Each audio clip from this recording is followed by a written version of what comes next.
ಇರ್ಬೋದು, ಮನೆಯಲ್ಲಿ ನಾವು ಪಾತ್ರೆಗಳನ್ನ ಕ್ಲೀನ್ ಮಾಡೋದಕ್ಕೆ ಈ ರೀತಿ ನಾವು ಎಕ್ಸೋ ಬಾರ್ಗಳನ್ನ ಯೂಸ್ ಮಾಡ್ತೀವಿ. ಈ ರೀತಿ 10 ರುಪೀಸ್ ಬಾರ್ಗಳಿಂದ ನಾವು 1 ತಿಂಗಳವರೆಗೂ ಇದನ್ನ ಯೂಸ್ ಮಾಡ್ಬೋದು. ನಾವೇನ್ ಮಾಡ್ತೀವಿ, ಯೂಸ್ ಮಾಡಿದ ನಂತರ ಹಾಗೇನೆ ಟಬ್ಬಲ್ಲಿ ಬಿಟ್ಬಿಡೋದ್ರಿಂದ ಇದು ಪಾತ್ರೆಗಳಿಗೆ ಹಚ್ಚೋದಕ್ಕೆ ಯೂಸ್ ಮಾಡೋದಕ್ಕಿಂತ ನೆಂದೇ ಅರ್ಧ ವೇಸ್ಟ್ ಆಗ್ತಾ ಇರುತ್ತೆ. ಸೊ ಆ ರೀತಿ ಆಗದೇನೆ ನೀವು ತಂದ ತಕ್ಷಣ ಈ ರೀತಿ ಮಾಡಿ ಇಟ್ಕೊಳ್ಳೋದ್ರಿಂದ ಈ ಒಂದು 10 ರುಪೀಸ್ ಬಾರ್ನ ನೀವು 1 ತಿಂಗಳವರೆಗೂ ಯೂಸ್ ಮಾಡ್ಬೋದು. ಹಾಗೇನೆ ಜಾಸ್ತಿ ಕಲೆಯಾಗಿರುವಂಥ ಪಾತ್ರೆಗಳನ್ನ ಈ ರೀತಿ ಲಿಕ್ವಿಡ್ನ ಹಾಕಿ ಕ್ಲೀನ್ ಮಾಡ್ಕೊಳ್ಳೋದ್ರಿಂದ ಬೇಗನೆ ಕೂಡ ಕ್ಲೀನ್ ಮಾಡ್ಕೊಳ್ಬೋದು. ಸೊ ಅದೇಗಂತೇಳಿ ತೋರಿಸ್ತಾ ಇದ್ದೀನಿ. ನೋಡ್ತಾ ಇದ್ದೀರಲ್ವಾ, ಈ ಒಂದು ಎಕ್ಸೋ ಬಾರ್ನ ನೀಟಾಗಿ ಈ ರೀತಿ ಪೌಡರ್ ಮಾಡಿ ತಗೊಳ್ಳಿ.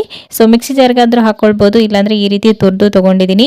ಇದನ್ನ ಒಂದು ಮಿಕ್ಸಿಂಗ್ ಬೌಲ್ಗೆ ಸೇರಿಸ್ಕೊಂಡು ಇದರಲ್ಲಿ ಒಂದು ಅರ್ಧ ನಿಂಬೆ ಹಣ್ಣು ಹಾಗೇನೆ ಒಂದು ಸ್ವಲ್ಪ ಅಡಿಗೆ ಸೋಡಾ ಸಾಲ್ಟ್ ಅನ್ನ ಹಾಕಿ ನೀಟಾಗಿ ಇದನ್ನ ಮಿಕ್ಸ್ ಮಾಡಿಕೊಂಡು ಒಂದು ಲಿಕ್ವಿಡ್ ತರ ರೆಡಿ ಮಾಡ್ಕೊಂಡು ತಗೊಳ್ಳಿ. ಸೊ ಇವಾಗ ಇಲ್ಲಿ ನೋಡ್ತಾ ಇದ್ರಲ್ವಾ, ಒಂದು ಲಿಕ್ವಿಡ್ ರೆಡಿ ಆಗಿದೆ. ಇದನ್ನ ನೀವು ಎಷ್ಟು ಬೇಕಷ್ಟು ಪಾತ್ರೆಗಳಿಗೆ ಹಾಕೊಂಡು ನೀಟಾಗಿ ಈ ರೀತಿ ಜಸ್ಟ್ ಸ್ಕ್ರಬ್ಬರ್ ಇಲ್ದೇನೆ ಕೈಯಿಂದ ವಾಶ್